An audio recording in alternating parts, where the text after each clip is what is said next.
Hello दोस्तों, एक बार फिर से स्वागत है आपका आरंभ स्टडी पॉइंट में। आज हम पढ़ेंगे क्लास 4 का ये आपका 7वां अध्याय है खिड़की से। और यह जो है 16 तारीख के बाद जो 17 तारीख होती है उसके बाद की कहानी है। ये ट्रेन की ही कहानी है। तो चलिए उसको हम आगे बढ़ाते हैं। जिस प्रकार से कहानी आगे बढ़ रही है उसको हम देखेंगे। आगे लिखा हुआ है कि अब क्या होता है उसके बाद ओमना की कहानी जो है आप 16 तारीख को पढ़े थे। अब उसके बाद जो कहानी है यह 17 तारीख की है। कितने की? तो 17 तारीख की। अब सुबह हो गई। मैं कल रात बहुत जल्दी सो गई थी। बाहर इतना अंधेरा था कि कुछ भी दिखाई नहीं दे रहा था। आज सुबह जब ट्रेन रुकी तो मेरी आंख खुली। बाहर प्लेटफॉर्म पर लगे बोर्ड पर लिखा था मडगांव। क्या है ये? मडगांव। अप्पा ने बताया कि अब हम गोवा राज्य में है। कहाँ पर है? अब ये गोवा में है। कहाँ जा रही है? तो केरल जा रही है। तो केरल और गुजरात की दूरी आप देख सकते हैं कहाँ से किन किन जगहों से होते हुए निकलती है। और आगे है कि हमने स्टेशन पर उतरकर चाय पी और अपनी पानी की बोतल भी भर ली। फिर ट्रेन चल पड़ी। बाहर का नज़ारा देखने लायक है। चारों तरफ हरियाली, मैदान की लाल मिट्टी में उगे छोटे छोटे पौधे और पेड़ों से ढकी पहाड़ियाँ बहुत ही सुंदर लग रही थी। ये जो पेड़ों से ये मैदान दिख रहा है, छोटी छोटी पहाड़ियाँ यहाँ पर आपको दिख रहा है, यहाँ पर बहुत सुंदर लग रहा था। कभी कभी छोटे तालाब दिखाई पड़ते हैं। कभी कभी क्या होते हैं, छोटे तालाब दिखाई पड़ते हैं।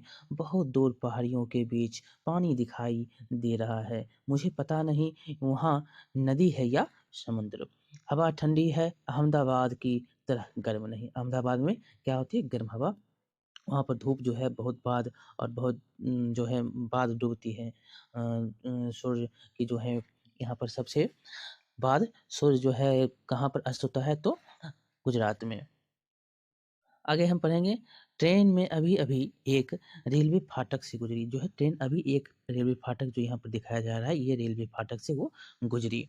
दोनों तरफ फाटक के पार बसों, कारों, ट्रकों, साइकिल, स्कूटर, रिक्शा, बैलगाड़ी, तांगे में बैठे लोग ट्रेन के गुजरने का इंतजार करते दिखाई दिए। यहाँ पर आपको दिखाई दे रहा है कि कैसे लोग अगर फाटक गिरते हैं तो कैसे इंतजार कौन-कौन से लोग इंतजार जो सफ़र के लोग होते हैं वो सभी इंतजार करते हैं।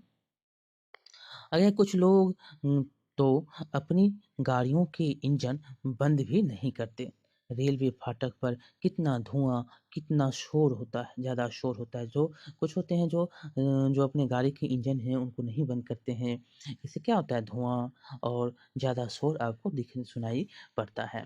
मैंने देखा कि कुछ लोग बंद रेलवे फाटक को नीचे से झुककर पार कर रहे थे। कितना खतरनाक है ये! ये जो जानते हैं कि रेल क्रॉस करेगा, लेकिन कुछ समय इंतज़ार नहीं करते हैं। वो रेलवे क्रॉस को कैसे झुक के वो फाटक को झुक के पार कर लेते हैं।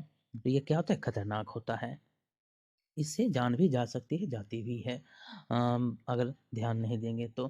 कभी-कभी हमारी ट्रेन दूसरी ट्रेन से बिल्कुल पास से गुजरती है। मैंने और उन्हीं ने डिब्बे गिनने की कई बार कोशिश की। जो ट्रेन पास से गुजर रही थी उसकी डिब्बे गिनने की इन्होंने कोशिश की। पर दोनों ही ट्रेन इतनी तेज़ी चल रही थी कि हमारी गिनती कभी भी मेल नहीं खाई और जो है ये मेल नहीं खाती है। ओमना ने पहले और दूसरे दिन खिड़की से बाहर जो नज़ारा देखा उसमें क्या अंतर है? पहले क्या देखा था? तो ओमना ने पहले देखा था क्या? तो पहले ओमना ने देखा था सूखे तथा भूरे खेत थे, परंतु अब क्या देख रही है खिड़की के बाहर से? तो खेत दिखाई दे रहे हैं, पहाड़ी दिखाई दे रहे हैं और पानी कहीं-कहीं तालाब भी दिखाई दे रहे हैं। ये सब और भूरे लाल मिट्टी भी आपको यहाँ पर उसको दिखाई देते हैं। दोनों में अंतर आप देख सकते हैं। और उन्होंने रेलवे फाटक के दोनों तरफ कौन-कौन से वाहन थे यहाँ पर क्या-क्या? तो वाहन के नाम अभी जो आपने पढ़ा था, इन वाहन के नाम आप बता सकते हैं जो बस हैं, ट्रक हैं, स्कूटर हैं, कार हैं और बैलगाड़ी है, ये सब हैं। तांगे वाले हैं। इन वाहनों में से शोर और धुआँ क्यों निकलता है? क्योंकि बहुत लोग जो होते हैं, वो अपना गाड़ी बंद नहीं करते हैं, बहुत सारे आवाज़ आते हैं। इससे क्या होता है? शोर और धुआँ दोनों आपको यहाँ पर होता है। वाहनों के शोर तथा पेट्रोल डीजल की बचत के लिए क्या कर सकते हैं? चर्चा करने के लिए कहता है, अगर आप कहीं आपको फाटक पर अगर रुक गए तो अपने गाड़ी को बंद कर दें, तो इससे क्या होगा? पेट्रोल या डीजल की बचत होगी आपको। अगर ये बचत ये भी होगी और शोर भी कम होगा, आपको ये याद रखना है।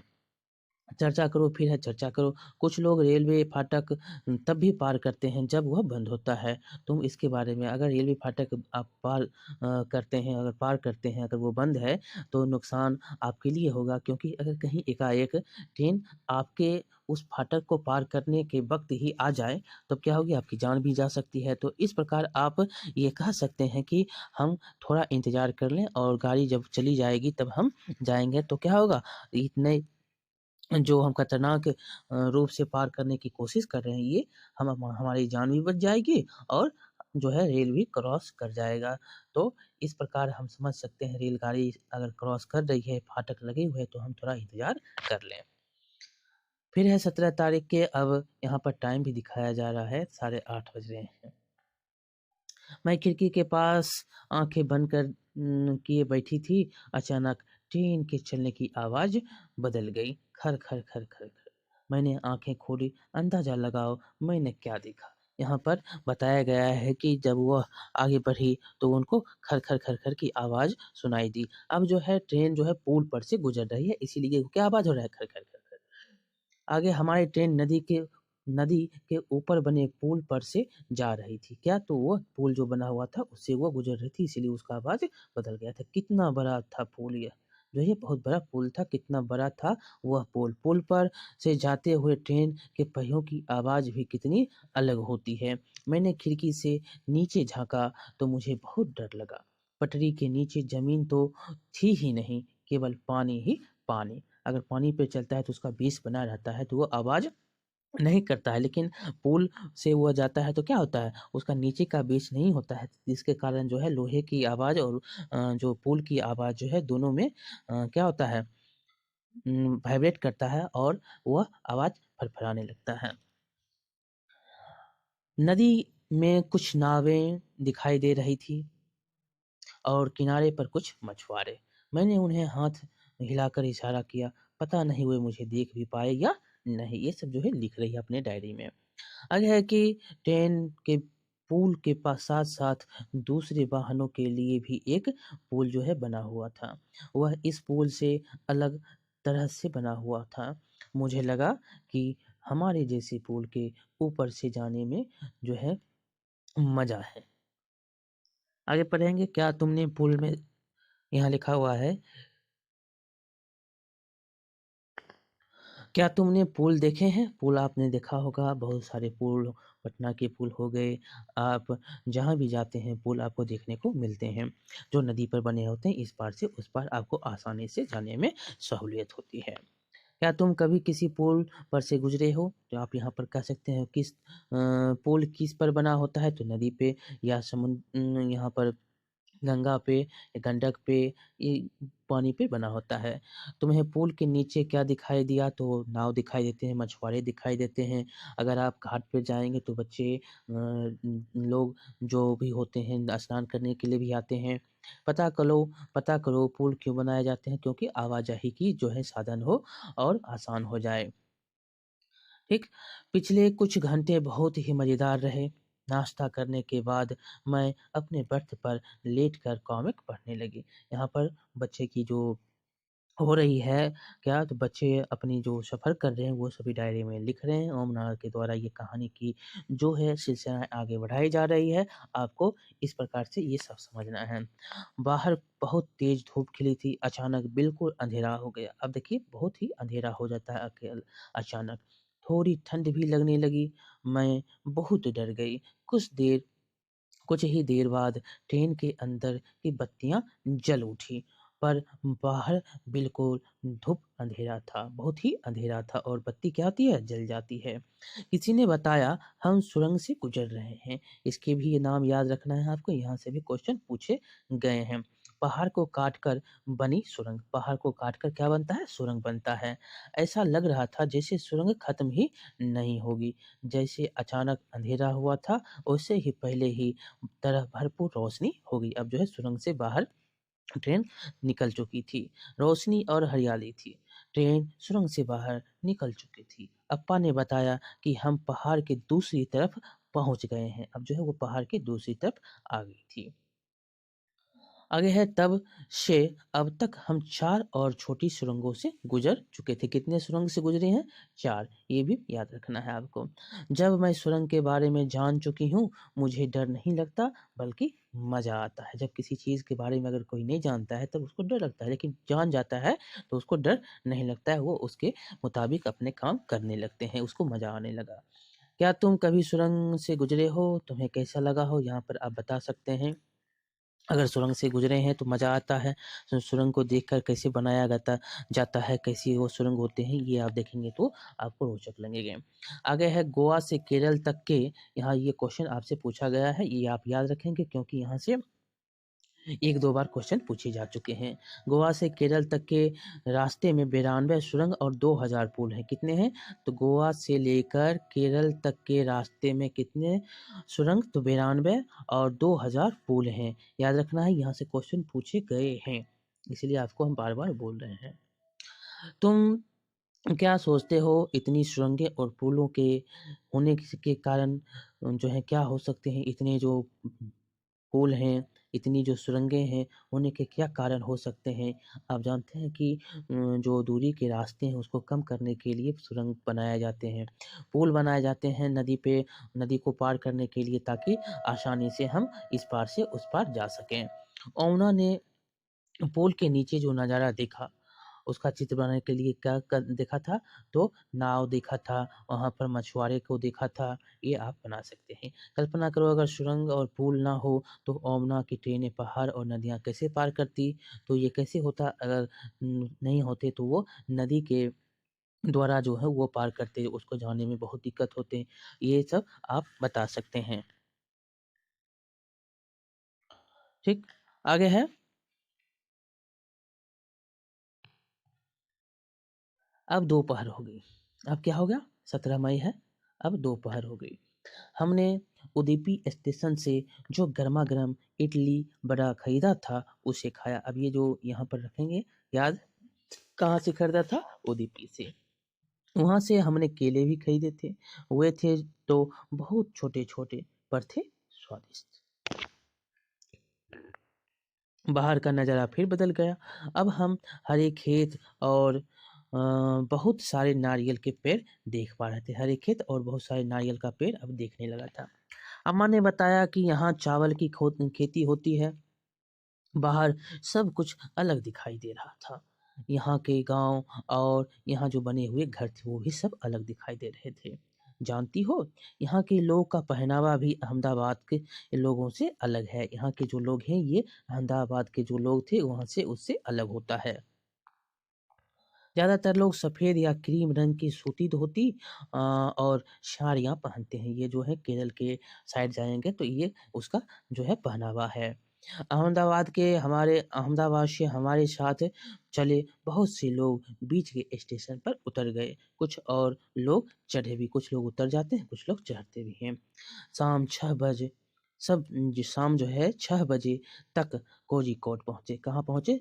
6 बजे तक केरल के कोझिकोड में पहुँच गया। सुनील का परिवार वहाँ उतर जाएगा। हमने एक-दूसरे का पता ले लिया और अहमदाबाद में मिलने की योजना भी बनाई है। तुम्हें भी सुनील और एन से मिलकर अच्छा लगेगा। ये जो है कहानी के रूप में आपको बताया गया है कि रास्ते में दोस्त मिलते हैं और दोस्त से बातचीत होती है तो उन्होंने क्या-क्या किया। यहाँ लिखा गया है तुम घर में कौन-कौन सी भाषा बोलती हो? यहाँ पर जो भाषाएँ बोलते हैं, आप आंचलिक भाषा बोलते हैं, हिंदी बोलते हैं, उर्दू बोलते हैं, मैथिली बोलते हैं या मगधी बोलते हैं या इंग्लिश बोलते हैं, ये सब आप लिख सकते हैं। गुजरात से केरल पहुँचने तक ट्रेन हमारे देश के किन-किन राज्यों से गुजरी, ये आपको बोलने के लिए यहाँ पर लिखने के लिए कहता है। तो आपको याद है कि गुजरात से लेकर केरल तक पहुँचने में आपको याद रखना है कौन-कौन से। पहले आपको याद रखना है, यहाँ पर हम नक्शा बनाते हैं, नक्शा के साथ आप अगर समझेंगे तो आपको याद अच्छी तरह से होगा। ये आपको केरल है, ठीक? ये आपको नीचे तक केरल है, ये केरल है उसके पहले यहाँ पर जो आप देखेंगे तो उसके बाद है कौन? तो यहाँ पर कर्नाटक है, यहाँ पर कर्नाटक है उसके बगल में, और यहीं पर आपको कर्नाटक और महाराष्ट्र के बीच में, यहाँ कर्नाटक और महाराष्ट्र के बीच में गोवा है, महाराष्ट्र है, और यहाँ पर क्या है? गुजरात है, यहाँ पर गुजरात है। याद रखेंगे किन-किन से होकर गुज़र रहे हैं तो हम, यहाँ पर से आप याद रखना है आपको महाराष्ट्र, गोवा, यहाँ पर कर्नाटक, बेंगलुरु आप याद रखेंगे, और यहाँ पर क्या हो जाएगा? यहाँ पर केरल हम पहुँच गए। तो गुज़रते हुए हम केरल पहुँचते हैं। ये सब 4-5 3-4 जो आप राज्य देखे हैं उनकी सूची लिखने के लिए कहता है। तो ये आप जब भारत के नक्शे को देखेंगे तो आपको ये नक्शा में आपको ये नज़र आएँगे। आपको यहाँ से क्वेश्चन भी पूछे जाते हैं। पूछे गए हैं, क्या तुमने नारियल पानी पिया, ये कहाँ पर मिलता है? तो कैसा लगता है? तो ये ना जो है नारियल कहाँ? तो केरल में। नारियल के पेड़ चित्र बनाने के लिए आपसे कहता है, पता करो कि ये भाषाएँ किन जगहों पर बोली जाती है। आपको यहाँ पर भाषाएँ जो बोली जा रही हैं, ये आपसे पूछा भी गया है, और यहाँ से कौन-कौन सी भाषाएँ बोली जाती हैं, कहाँ पर बोली जाती हैं, उनके राज्य भी आपको याद रखने, ये बहुत ही इम्पोर्टेंट है। हम आपको बताते चलते हैं, यहाँ पर आप लिखेंगे मलयालम। मलयालम कहाँ की भाषा है? तो मलयालम जहाँ पर वो गए थे, वहाँ की भाषा है केरल की। कहाँ की? तो केरल की। कोंकणी कहाँ की भाषा है? तो गोवा में। गोवा में कौन भाषा? तो कोंकणी। मराठी भाषा कहाँ है? तो महाराष्ट्र में। महाराष्ट्र में कौन? तो मराठी भाषा। आगे है गुजराती, तो गुजरात में गुजराती भाषा होती है, गुजरात में गुजराती भाषा। गुजरात में गुजराती। कन्नड़ कहाँ? तो कन्नड़ जो है तमिलनाडु में बोला जाता है। कहाँ? तो तमिलनाडु में कन्नड़ बोला जाता है, याद रखेंगे। तमिलनाडु में कन्नड़, ठीक? ये भाषा आपको याद रखना है। मलयालम कहाँ? तो केरल, कोंकणी गोवा, मराठी महाराष्ट्र, गुजराती गुजरात, कन्नड़ कहाँ? तो तमिलनाडु, ठीक? आगे हम पढ़ेंगे। अब आगे है रात हो चुकी है। ये आपको भाषा याद रखनी है। उसके बाद है कि रात हो चुकी है। हमने अपना सामान सँभालना शुरू कर दिया। लगभग 3 घंटे में हमारा स्टेशन कोट्टायम भी आ जाएगा। ये कहाँ जा रही है? तो कोट्टायम आ जाएगा। वहाँ हमें उतरना है। ये अहमदाबाद से चली है, कोट्टायम केरल में ये उतरेगी। आज रात को हम बलियम्मा के घर जाएँगे। बलियम्मा के घर जाएगी, कहाँ पर? तो ये बलियम्मा, ये इनके बारे में ही भी हमको आपको बताना है कि ये क्यों बोला जाता है, वहाँ पर क्या बलियम्मा को क्या बोला जाता है, इनके बारे में भी आपको बताना है। लेकिन हम इनके बारे में आपको बताएँगे, उसके पहले ही आपको हम बता देंगे, लेकिन आपको इसके बारे में आपको याद रखना है, क्योंकि यहाँ से क्वेश्चन पूछे गए हैं, इसलिए आपको यहाँ पर हम बोल रहे हैं। तो चलिए इनके बारे में हम पहले देख लेते हैं। तो क्या है? तो चलिए इसको हम आगे पढ़ते हैं। लिखा गया है कि सभी बहुत थक गए थे। यहाँ से हम क्वेश्चन को बनाते हुए भी हम चलें तो अच्छा ही होगा, तो हम इसके बारे में आपको बता ही देते हैं। तो बलियम्मा क्या है? तो माँ की बड़ी बहन को क्या बोला जाता है? बलियम्मा। और यहाँ अमुम्मा है, तो अमुम्मा माँ को बोला जाता है, तो माँ को अमुम्मा। और माँ की बड़ी जो बहन होगी जिसको आप मौसी बोलते हैं, उसको क्या बोलते हैं? बलियम्मा। केरल के ये भाषा है, आपको याद रखना है, यहाँ से क्वेश्चन पूछे गए हैं। माँ के बड़ी बहन को बलियम्मा, माँ को अमुम्मा बोलते हैं। सभी बहुत थक चुके थे। अब ट्रेन में हमारे दूसरे दिन खत्म हो गए, 16 और 17 जो थे वो खत्म हो गए। ठीक? बाप रे! कितना लंबा सफ़र तय किया हमने, पर बहुत मज़ा आया। अब मैं डायरी बंद कर रही हूँ। अमम्मा के घर पहुँचकर फिर क्या है? डायरी लिखूँगी। अब जो है माँ के घर पहुँचकर वो फिर से डायरी लिखेगी। यहाँ पर लिखा गया है कि क्या तुम्हें इन जो यहाँ पर शब्द हैं, क्या इसको क्या कह के पुकारा जाता है, उनके बारे में लिखना है। तो चलिए, माँ की बहन को क्या बोलते हैं? तो माँ की बहन को आप जानते हैं मौसी बोलते हैं। जो कि माँ की बड़ी बहन को वहाँ पर क्या बोला जाता है? तो बलिया बोला जाता है। माँ की माँ को क्या बोलते हैं? तो नानी बोलते हैं। क्या बोलते हैं? इनको नानी बोलते हैं। वहाँ बस पर बैठकर अम्मा के घर पहुँच रही है, तो मतलब वहाँ पे माँ के घर के जो है वहाँ पर पहुँच रही हैं। माँ के घर के यहाँ, तो वहाँ नानी के यहाँ वो जा रही है। पिताजी की बहन को क्या बोलते हैं? तो पिताजी की बहन को बुआ बोलते हैं। क्या बोलते हैं? तो बुआ बोलते हैं। पिताजी की माँ को क्या बोलते हैं? तो दादी बोलते हैं, दादी। तो चलिए इस प्रकार ये चैप्टर यहीं पर समाप्त होता है। उससे पहले अध्यापक के कुछ यहाँ पर दिए गए हैं, अध्यापक के लिए उनके बारे में पढ़ेंगे। और यहाँ आपको याद रखना है कि यहाँ से आपको क्वेश्चन पूछे जाते हैं, यहाँ से आपको क्वेश्चन पूछे जाते हैं, तो ये आपको याद रखना है। विभिन्न राज्यों की भाषा, पहनावे, भोजन और भूभागों के बारे में जानकारी इकट्ठा करने के लिए कहता है और बच्चों की मदद करने के लिए की जा सकती है। इसमें यहाँ पर दिया ही गया है कि मलयालम में पलियम्मा जो है, मलयालम में मतलब केरल की जो भाषा मलयालम है, उसमें जो है वहाँ पर बलियम्मा को क्या बोलते हैं? माँ की बड़ी बहन को कहते हैं। माँ की बड़ी बहन को बलियम्मा कहते हैं। आप यहाँ पर माँ की बड़ी बहन को जानते हैं या माँ की बहन को मौसी बोलते हैं, तो माँ की बड़ी बहन को क्या बोलते हैं?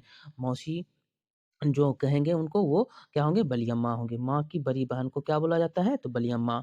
और अमूम्मा किसको कहते हैं? अपनी माँ की माँ को। जहाँ पर ये जा रही है, ये नानी के यहाँ जा रही है, मतलब माँ के घर के जा रही है, तो अमूम्मा नानी को बोलते हैं। अपनी माँ की माँ को यानी नानी को क्या बोला जाता है? तो अमूम्मा बोला जाता है।